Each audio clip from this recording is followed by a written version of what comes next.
Pour celles et ceux qui nous rejoignent, c'est lundi et c'est politique. Avec nos invités, nous revenons sur ce dérèglement climatique qui s'impose à nous un peu plus chaque année. Glenn Dissot, bonjour, vous êtes conseiller municipal et métropolitain et le chef de file des écologistes à Brest. En face de vous, Jean-Alain Divanac. Rebonjour Jean-Alain Divanac. Bonjour. Vous êtes le président de la Chambre d'agriculture du Finistère et je le disais tout à l'heure, vous êtes également producteur de lait et de porc à Plonévé-Porzay dans le Finistère. Avant d'évoquer les effets de la canicule précoce sur notre région, un mot, Jean-Alain Divanac, sur le passage de la loi d'urgence agricole au Sénat.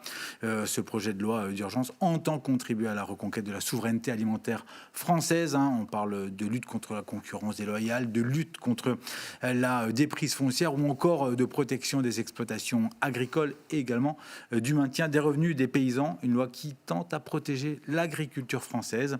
Un article peut faire grincer des dents, celui sur le recours à l'acétamipride, mesure controversée de la loi Duplon, contre laquelle une pétition signée par plus de 2 millions de personnes a été récoltée. Alors fallait-il réintroduire cette molécule dans la loi ? C'est avant tout une loi et donc qui se discute au niveau des assemblées de ce pays, donc le plus haut niveau démocratique. Et donc elle comprend un certain nombre de mesures. Vous les avez listées et pas toutes, puisqu'il y a 22 articles au total dedans, donc qui demandaient pour des réponses aux demandes des agriculteurs début 2024, début 2025, début 2026, donc des réponses concrètes et législatives surtout. Donc il s'agit de passer par la loi pour enclencher des choses ou pour remettre en route notamment ce que vous évoquez par rapport à l'autorisation d'une molécule insecticide, donc autorisée partout en Europe mais pas en France. Donc la demande se fait de la part de nos structures pour qu'elle soit réintroduite avec des conditions qui sont drastiques et des conditions d'utilisation bien sûr très limitées même dans le temps, et il s'agit là de gagner et de rester compétitif aussi sur un certain nombre de productions qui de toute façon viendront malgré tout servir nos consommateurs, même si elles ne sont pas faites en France. Glenn Dissot, vous êtes, on imagine, évidemment opposé à cette mesure, mais peut-on, sans ces molécules, rivaliser justement avec d'autres pays aujourd'hui qui l'utilisent dans leur production ? Je crois qu'avant tout, on est d'accord sur le constat que l'agriculture française et les agricultrices et les agriculteurs sont face à une crise gigantesque, une crise structurelle, et que donc, évidemment, il faut qu'il y ait des mesures très fortes pour protéger notre souveraineté agricole, notre autonomie alimentaire aussi, et c'est de cela dont il faut parler. Moi, je ne suis pas convaincu que cette loi nous permette, sur le long terme en tout cas, de protéger l'ensemble des agricultrices et agriculteurs. Alors, peut-être qu'on se retrouvera sur un point néanmoins, c'est celui de protéger l'excellence de notre agriculture nationale face à le marché, certains produits étrangers qui n'ont pas les mêmes normes que nous et sanitaires en particulier, qui peuvent inonder les marchés. Moi, je crois que tout ce qu'on a fait autour du Mercosur, par exemple, ou de ces grands marchés-là, c'est totalement contre-productif et c'est vraiment se tirer une balle dans le pied. Donc ça, je trouve que c'est le bon aspect de cette loi. Pour le reste, évidemment, j'ai les plus grandes réserves parce que je considère qu'il y a des atteintes absolument incroyables à l'environnement et à la qualité sanitaire, à la santé des Françaises et des Français. Et donc, pour le long terme et pour qu'on sauve et qu'on protège notre agriculture, je pense qu'on ne va pas dans le bon sens avec cette loi. Donc, pour préserver la betterave, les betteraves sucrières, les pommes, cerises et noisettes, on fait quoi ? Il s'agit avant tout de rester compétitif aussi et de garder un volet de production nationale pour la consommation nationale. Je le disais, sinon elle sera servie par d'autres pays, voire hors Europe, qui ont des conditions de production et d'utilisation de molécules proscrites ici depuis longtemps. Donc on est bien dans la protection du consommateur avec une production locale qui reste préservée malgré la réintroduction d'une molécule par ailleurs utilisée, et je le disais, avec un certain nombre de contraintes très fortes quant à son utilisation. Vous vouliez réagir ? Simplement que moi je pense qu'effectivement on doit absolument entamer notre sortie des intrants chimiques et des pesticides progressivement, sinon on ne va pas s'en sortir, ne serait-ce que pour la panique sanitaire, et puis on va en parler probablement parce que d'une façon ou d'une autre il faut qu'on arrive à limiter drastiquement nos émissions de CO2 et donc notre dépendance aux énergies fossiles, que ce soit le gaz, le pétrole. Donc c'est un système qu'il faut réinterroger, mais néanmoins je me retrouve encore sur cet aspect-là. Je pense qu'il faut privilégier une agriculture de subsistance locale pour le marché français ou européen, et qu'on doit faire très attention à certains pays qui viennent nous inonder effectivement avec des produits qui sont de encore plus mauvaise qualité que ce qu'on peut trouver parfois. Parce que la France décroche, il ne faut pas qu'on oublie. La France décroche, on est de moins en moins souverain, si ce terme-là est consacré aujourd'hui. Et il s'agit sur d'autres thèmes tels que la prédation, tels que le stockage de l'eau, aussi d'avoir des réponses locales qui contribuent à garder une agriculture de production sur l'ensemble du territoire français aussi, c'est important, et avec des productions qui soient riches et qui servent l'ensemble des marchés. On n'a jamais défendu de l'exportation pour de l'exportation, mais aujourd'hui, il s'agit avant tout de préserver nos productions par rapport à des volumes d'importation massifs qui arrivent de l'Est de l'Europe, de l'Amérique du Sud, et on est bien dans la protection des consommateurs et dans la protection des agriculteurs aussi, puisque l'utilisation des molécules autres, forcément, est très encadrée. Alors, on va revenir à notre quotidien, notamment ce qui s'est passé la semaine dernière. On a dépassé allègrement les 40 degrés. Alors, nos organismes ont évidemment souffert, ceux des animaux également. Les volailles ne supportent pas les températures qui vont au-delà des 30 degrés. Jean-Alain Divanac, on dénombrait plusieurs dizaines de milliers de cadavres, de poulets et autres dindons dans les exploitations. Dans quel état se trouve la filière volaille en Bretagne? Et est-ce la seule aujourd'hui touchée par cette canicule? Tout le monde a été touché par cette température extrême de la semaine dernière. Quand on frôle les 40 degrés, effectivement, aucun organisme ne le supporte. Et nous-mêmes, les personnes autour de nous l'ont subi, et nos animaux, effectivement, dans les élevages. Je dirais qu'importe les logements, puisqu'il n'y a plus de limite quand on est au-dessus des 35 degrés. Effectivement, l'air est forcément chaud. Dans nos élevages, ce que l'on peut gérer en plus, c'est l'humidité et surtout le courant d'air, comme pour chacun d'entre nous. Quand la chaleur est là, c'est effectivement le courant d'air qui peut permettre de supporter ces chaleurs-là. Et donc, dans nos bâtiments d'élevage, effectivement, on a forcément été surpris par l'ampleur de ces températures, et on met en place, malgré tout, un certain nombre de dispositions pour toutes les filières. La volaille a été une des premières touchées, effectivement. Il y a eu aussi des dégâts dans les productions porcines et bovines, puisque aucun à des températures supérieures à 35 degrés, effectivement, ne supporte ça. Quand on parle de dizaines de milliers, justement... de chiffrer, non, on pas pourra chiffrer en tonnes, ouais. Ce sont des dégâts qui sont massifs, effectivement, dans certaines conditions. On ne peut pas expliquer aujourd'hui pourquoi dans certains bâtiments, il y a eu de la casse et dans d'autres, il n'y a pas eu. Il y a forcément l'âge des animaux et la masse corporelle qui se trouve dans un bâtiment qui fait que la chaleur est d'autant plus difficile à supporter.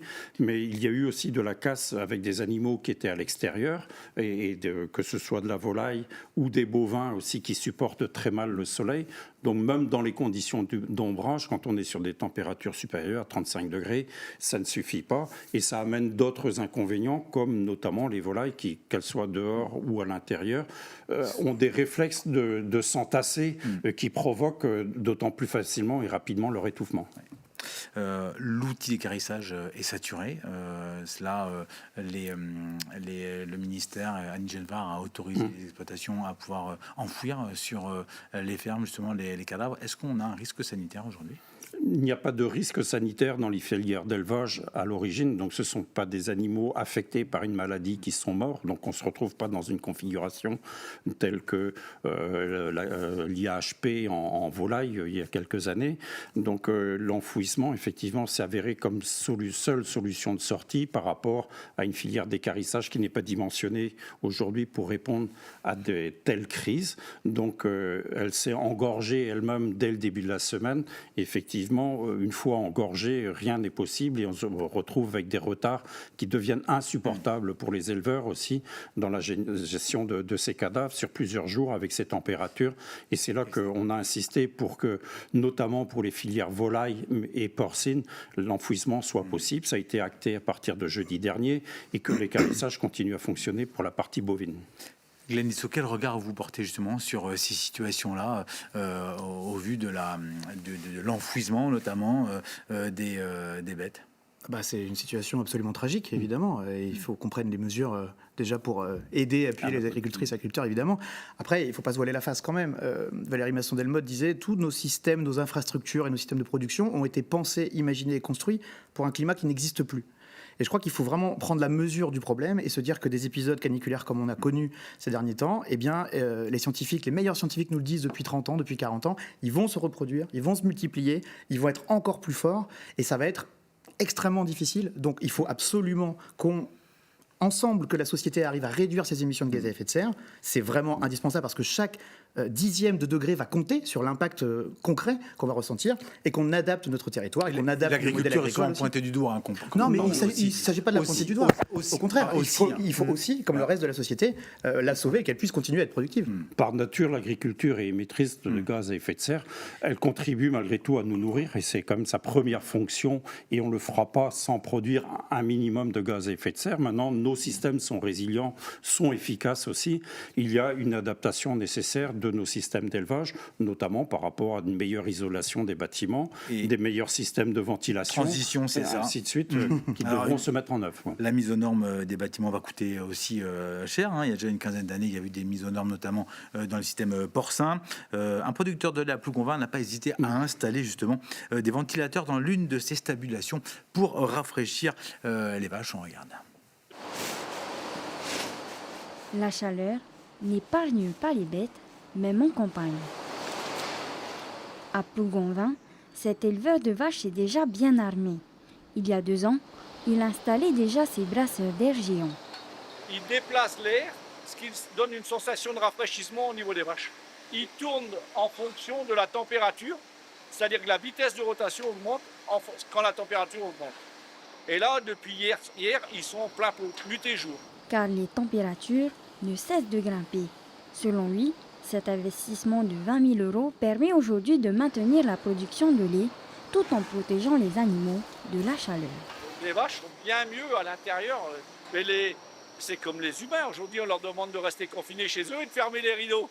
Donc, moi, je fais ça pour mes vaches. Moi, je suis très fier de mon système et j'encourage les jeunes à fonctionner comme ça parce que on a aussi le droit d'avoir une notion de rentabilité et en plus, on a le bien-être animal à 200%. On a ici le bâtiment avec les ventilateurs où la production n'a pratiquement pas baissé. A contrario, dans l'étape d'à côté où on a aussi les multiparts mais sans ventilateur et on voit que le delta est bien plus important. En fait, ça joue essentiellement sur la production laitière. Et on voit que les vaches, elles souffrent moins au niveau respiratoire, c'est mieux. Allez, autre question aussi sérieuse, celle de la gestion de l'eau, relativement épargnée. C'est aujourd'hui une préoccupation dans la région. Faut-il stocker l'eau justement pendant l'hiver en s'appuyant sur des carrières qu'on laisserait se remplir pour la saison chaude? Alors, on ne parle pas ici forcément de méga bassines, mais est-ce que des retenues d'eau seraient intéressantes selon vous, Glenn Dissot, pour stocker de l'eau? Ce qui est certain, c'est qu'on a une interrogation majeure et cruciale sur l'attribution de ressources en eau, à la fois sur la qualité de l'eau et sur la façon dont on va pouvoir allouer l'eau, et que je ne suis pas certain que les dispositions justement contenues dans la loi d'urgence agricole aillent dans le bon sens, parce qu'on avait une démocratie de l'eau localement avec tout un tas d'acteurs qui permettaient d'essayer de voir ce qu'on allait faire. Il faut vraiment mesurer qu'on va au-devant de sévères pénuries d'eau et qu'on va devoir faire des choix drastiques. Si l'eau manque dans le Finistère, est-ce qu'on va couper le robinet de BMH à Brest? Est-ce qu'on va couper le robinet d'un grand industriel qui fait du lait en poudre? On va revenir là-dessus. Ouais. Jean-Alain Divanac, justement. Le stockage de l'eau, c'est quelque chose qui paraît complètement naturel. On était au mois de février et mars dans des excès. On se retrouve aujourd'hui avec des déficits. Donc la seule solution, c'est effectivement de pouvoir préserver une partie de l'excès, une très minime partie de l'excès qui nous permettrait de passer les périodes de déficit. Si tant est qu'elles s'accroissent, effectivement, c'est nécessaire. J'étais sur le lieu de l'incendie du Ménézum la semaine dernière. On a trouvé la meilleure ressource d'eau qu'on a trouvée et la plus proche, c'était une lagune de station d'épuration qui fonctionne à la fois sur un élevage et sur une commune côtière. Donc c'était de l'eau disponible, effectivement, puisque à proximité de l'endroit sensible et de la zone naturelle particulièrement fragile et dont quelques hectares ont brûlé, effectivement, il n'y avait rien. Sinon, à quelques kilomètres, peut-être une réserve créée en 1976 qui n'a pas été entretenue, qui n'est pas opérationnelle. Donc là aussi, les agriculteurs pourraient contribuer à entretenir des réserves à usage divers. Les usages divers, c'est forcément le domestique, peut-être de l'industriel, de l'économique et de l'incendie aussi dans certains lieux. Pour le côté économique, justement, dans le Morbihan, la présidente de Pontivy Communauté a interdit l'utilisation de l'eau pour des sites agroalimentaires comme celui des chips Bretz de l'usine Alto. Une telle mesure est-elle justifiée selon vous, Glenn Dissot ? Eh ben, moi, je pense qu'on n'aura pas le choix. Alors, j'aime beaucoup les chips Bretz, il n'y a pas de problème. Et puis, je considère aussi qu'il faut être en mesure d'accueillir ce genre d'industrie sur le territoire. Mais il faut vraiment qu'on regarde celles qui sont très consommatrices, très mobilisatrices de ressources. Ça peut être l'eau, ça peut être autre chose. Parce qu'il faut bien comprendre qu'on peut continuer comme ça sur notre modèle économique et agricole. Mais à un moment donné, si on n'a plus les ressources, plus les moyens de le faire, on n'a plus les sols qui peuvent nous nourrir et plus d'eau en quantité suffisante, on ne fera rien du tout. Et on s'en sortira pas. Et avec des sols qui sont de plus en plus secs, et on va peut-être le voir malheureusement dans les prochains jours encore, je pense que malheureusement, ce genre de choses, ça va être amené à se multiplier et ça veut dire qu'il faut qu'on engage une vraie réflexion sur ce bien commun qu'est la ressource en eau. Actuellement, il y a une volonté d'accaparement et de privatisation de cette ressource-là par certains qui ont bien compris l'enjeu. Et je crois qu'il faut que ça redevienne quelque chose de démocratiquement discuté. Et c'est pour ça que je vous disais encore une fois que les attaques face à diverses associations, les sages, etc., ça ne va pas dans le bon sens parce que ça va vraiment devenir... l'or bleu sera au cœur de nos discussions et des conflits justement dans les prochaines années. Jean Divanac. La meilleure solution pour gérer le partage de l'eau, c'est déjà de gérer une ressource globale au service de tout le monde dans un territoire. Et en estimant le besoin de tout le monde, effectivement, on peut créer éventuellement des stockages. Le stockage, c'est quoi ? C'est le déport d'un excès à un moment pour combler le déficit à un autre moment. Donc c'est pour notre bien-être à tous. Donc il faut bien sûr, et l'industrie agroalimentaire a depuis longtemps engagé des chantiers aussi pour réduire sa consommation. Elle était volontaire pour faire de la réutilisation qui n'était pas possible avec certaines réglementations qui aujourd'hui sont levées. Donc il y a beaucoup de choses que l'on peut faire. Maintenant, on sait que l'abreuvement de nos animaux d'élevage, notamment des bovins, avec des températures telles qu'elles sont, seront plus importantes avec des températures fortes. Donc on est prêt, nous, agriculteurs, à prendre notre part de responsabilité dans ce stockage. Alors justement, est-ce que c'est pas changer de culture ? On n'est pas habitué à voir du maïs arrosé quand on est dans le Finistère, ou assez rarement. On commence maintenant à voir de là des pompes qui arrosent le maïs n'est pas la plante qui demande le plus que l'arrosage qui est fait dans notre département et c'est une réalité. Ce sont essentiellement des légumes qui sont arrosés dans notre département, quasiment pas de maïs. Donc les légumes, que ce soit des légumes frais comme sur la côte nord ou des légumes destinés à l'industrie de conserve, donc plus sud et Morbihan, demandent de l'eau à des stades très spécifiques. Donc si on n'en a pas, effectivement, ces productions vont partir. Et derrière ces productions, c'est forcément les emplois qui étaient avec. C'était une production locale et française aussi privilégiée. Donc elles ont besoin d'eau à des moments très spécifiques que stockons-en éventuellement. Je parlais tout à l'heure des organismes des animaux qui ont souffert. Ceux des salariés aussi sous serre ou du BTP ont également souffert. Glenn Dissot, chez les écologistes, vous proposez un congé climatique, notamment. Quel concept ? Le concept, c'est de se dire, sur le modèle de ce qui a été développé en Espagne, c'est quand on atteint des très fortes températures pour les travailleurs, on puisse poser jusqu'à 5 jours de congé climatique par an. Donc ça concernerait effectivement les travailleurs du BTP en extérieur, etc., les saisonniers, les travailleurs agricoles.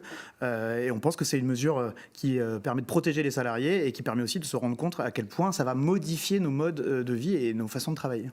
Jean Divana, comment on gère la gestion humaine justement ? Ce sera plus difficile dans nos productions, puisqu'on est quand même sur des productions d'élevage qui demandent une présence 7-7, certes pas de tout le monde, et des productions de légumes qui demandent aussi une présence, même en période de canicule.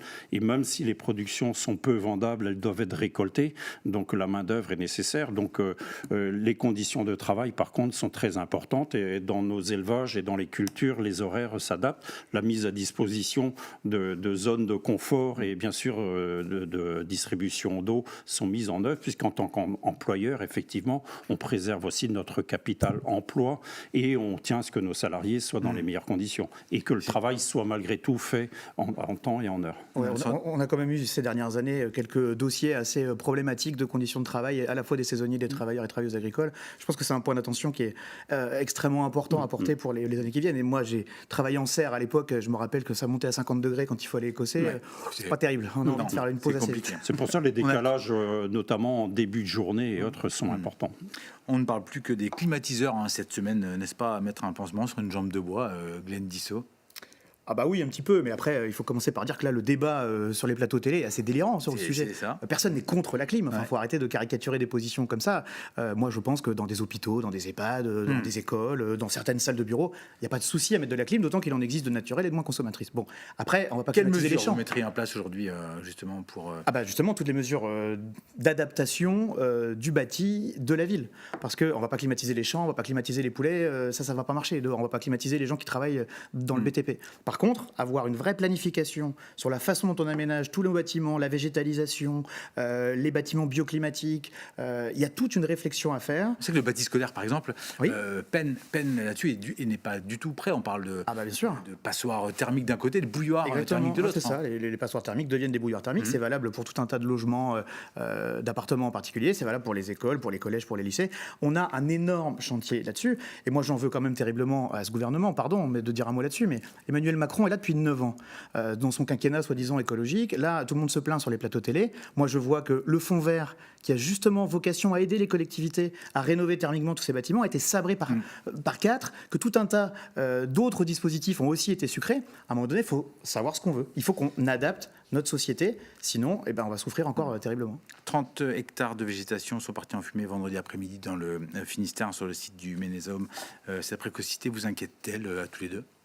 Ça nous inquiète, cette précocité, mais je dirais que l'agriculture de production, c'est aussi le moyen de climatiser notre département, puisque toute surface verte est meilleure réceptive au rayonnement et concourt plutôt à l'abaissement de la température, l'évaporation forcément de la photosynthèse des cultures qui sont vertes, maïs, pâture et autres en cette saison contribuent à ça.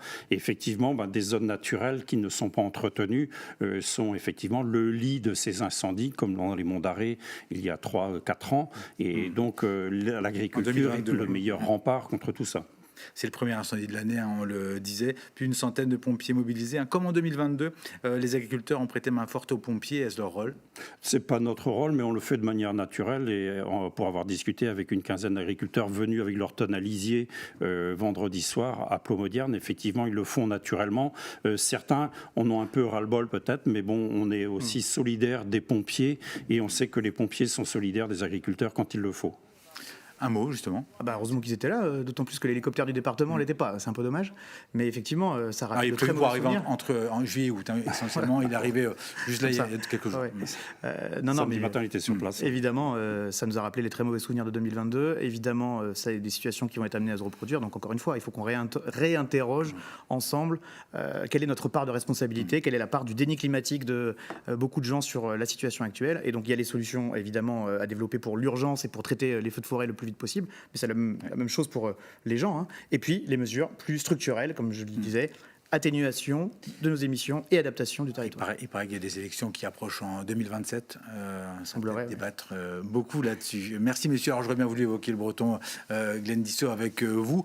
On vous réinvitera pour évoquer la question de la langue bretonne. Merci, messieurs, d'avoir participé à ce nouveau numéro de Bonjour Bretagne. À suivre Multisport présenté par Laurent Villebout.